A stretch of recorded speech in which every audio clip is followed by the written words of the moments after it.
जय श्री कृष्णा दोस्तों। आज हम गीता जी के प्रथम अध्याय का महात्म्य या महत्व पढ़ेंगे, जिसका निरंतर पाठ करने से मनुष्य मोक्ष को प्राप्त करता है। जय श्री कृष्ण। एक समय पार्वती जी ने पूछा, हे महादेव जी, किस ज्ञान के बल से आपको संसार के लोग शिव कहकर पूछते हैं? मृगछाला ओढ़े, अंगों में शमशानों की विभूति लगाए, गलों में सर्प और मुंडों की माला पहने रहे हो, इनमें तो कोई भी पवित्र नहीं है। फिर आप किस ज्ञान से पवित्र हो, वह आप कृपा कर कहिए। श्री महादेव जी बोले, हे प्रिय सुनो, गीता के ज्ञान को हृदय में धारण करने से मैं पवित्र हूँ। उस ज्ञान से मुझे बाहर के धर्म व्यापते नहीं। पार्वती जी ने कहा, हे भगवान, जिस गीता ज्ञान की आप ऐसी स्तुति करते हैं, उसके श्रवण करने से कोई कृतार्थ भी हुआ है? श्री महादेव जी बोले, इस ज्ञान को सुनकर बहुत जीव कृतार्थ हुए और आगे भी होंगे। मैं तुमसे एक पुरातन कथा कहता हूँ, तुम श्रवण करो। एक समय पाताल लोक में शेषनाग की सैया पर श्री नारायण जी नैन मूंद कर अपने आनंद में मगन थे। उस समय भगवान के चरणे चापती हुई लक्ष्मी जी ने पूछा, हे प्रभु, निद्रा और आलस्य इन पुरुषों को व्याप्ति है जो जीव तामसी हैं, फिर आप तो तीनों गुणों से परे हो।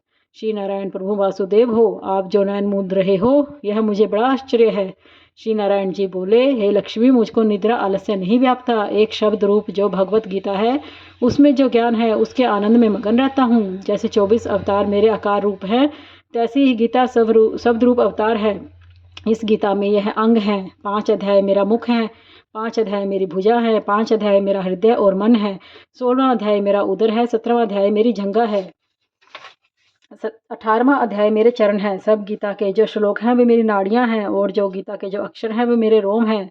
ऐसा जो मेरा शब्द रूपी गीता ज्ञान है, उसी के अर्थ में मैं हृदय में विचारता हूँ और बहुत आनंद को प्राप्त होता हूँ। श्री लक्ष्मी जी बोली, हे नारायण जी, जब श्री गीता जी का ज्ञान इतना ज्ञान है, तो उसको सुनकर कोई जीव कृतार्थ भी हुआ है, सो मुझसे कहो। श्री नारायण जी ने कहा, हे लक्ष्मी, गीता ज्ञान को सुनकर बहुत से जीव कृतार्थ हुए हैं, सो तुम श्रवण करो।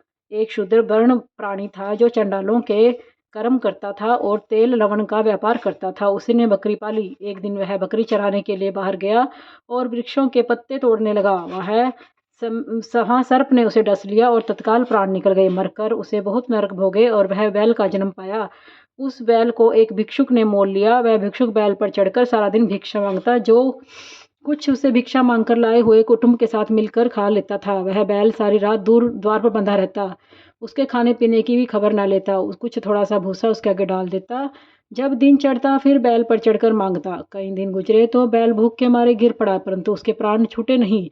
नगर के लोग देखते तो कोई उसे तीर्थ का फल देता, कोई व्रत का फल देता, और उस बैल के प्राण नहीं छूटे। एक दिन गणिका आई। उसने लोगों से पूछा, हे, भीड़ कैसी लगी हुई है? उन्होंने कहा है, इसके प्राण जाते नहीं, अनेक पुण्यों का फल दे रहे हैं, तो भी इसकी मुक्ति नहीं होती। तब गणिका ने कहा, मैंने जो किया है उसका फल मैं इस बैल को निमित्त दे दिया। इतना कहते ही बैल की मुक्ति हो गई। तब बैल ने एक ब्राह्मण के घर में जन्म लिया। पिता ने इसका नाम सुशर्मा रखा। जब वह बड़ा हुआ, पिता ने इसको विद्या दी। तब इसको पिछले जन्म की सुध रही थी। यह अति सुंदर हुआ। इसने एक दिन मन में विचार किया, जिस गणिका ने मुझे बैल की योनि से छुड़ाया है, उसका दर्शन करूं। विप्र चलता चलता गणिका के घर गया और कहा, तू मुझे पहचानती है? गणिका ने कहा, मैं नहीं पहचानती, तू कौन है? मेरी तेरी क्या पहचान है? तू विप्र, मैं वैश्या। तब विप्र ने कहा, मैं वही बैल हूँ जिसको तुमने वो पुण्य दिया था। तब मैं बैल की योनि से छूट गया। अब मुझे विप्र को घर जन्म लिया है। तू अपना पुण्य बता। गणिका ने कहा, मैंने अपने जीवन में कोई पुण्य नहीं किया, पर मेरे घर में एक तोता है, वह जब कुछ पढ़ता है, मैं उसके वाक्य को सुनती हूँ। उस पुण्य का फल मैंने तेरे निमित्त दे दिया। तब विप्र ने तोते से पूछा, तू सवेरे क्या पढ़ता है? तोते ने कहा, मैं पिछले जन्म में विप्र का पुत्र था। पिता ने मुझे गीता के पहले अध्याय का पाठ पढ़ाया था। एक दिन मैंने गुरुजी से कहा, मुझको आपने क्या पढ़ाया है? तब गुरुजी ने मुझे शाप देकर कहा कि तू सूआ हो जा। तब मैं सूआ हुआ। एक दिन फंदक मुझे पकड़ कर ले आया। एक विप्र ने मुझे मोल लिया। यह विप्र भी अपने पुत्र को गीता का पाठ कर सिखाता था। तब मैंने भी वह पाठ सीख लिया। एक दिन विप्र के घर चोर घुसकर पड़े। उनका धन तो प्राप्त नहीं हुआ और ना पिंजरा उठाकर ले गए। उन चोरों की यह गणिका मित्र थी। वह मुझे इसके पास ले आए। सो मैं नित्य गीता जी के पहले अध्याय का पाठ करता हूँ। यह सुनती है, पर गणिका की समझ में कुछ नहीं आता। जो मैं पढ़ता हूँ वही पुण्य तेरे निमित्त दे दिया था। सो गीता जी के पहले अध्याय का पाठ का फल है। तब विप्र ने कहा, हे तोते, तू भी विप्र है, मेरे आशीर्वाद से तेरा कल्याण हो। सो हे लक्ष्मी। इतना कहते ही तोते की मुक्ति हुई। गणिका ने भी अपने भले काम ग्रहण किए और नित्य प्रति स्नान करे और गीता के प्रथम अध्याय का पाठ करे, इससे उसकी भी मुक्ति हुई। श्री नारायण जी ने कहा, हे लक्ष्मी, जो कोई भी अनजान होकर गीता का पाठ करेगा या श्रवण करेगा, उसको मैं मुक्ति भी देगी। जय श्री कृष्णा। इस तरह से यह गीता के पहले अध्याय का महात्म्य समाप्त हुआ। अगली वीडियो में हम गीता के दूसरे अध्याय को पढ़ेंगे। जय श्री कृष्णा।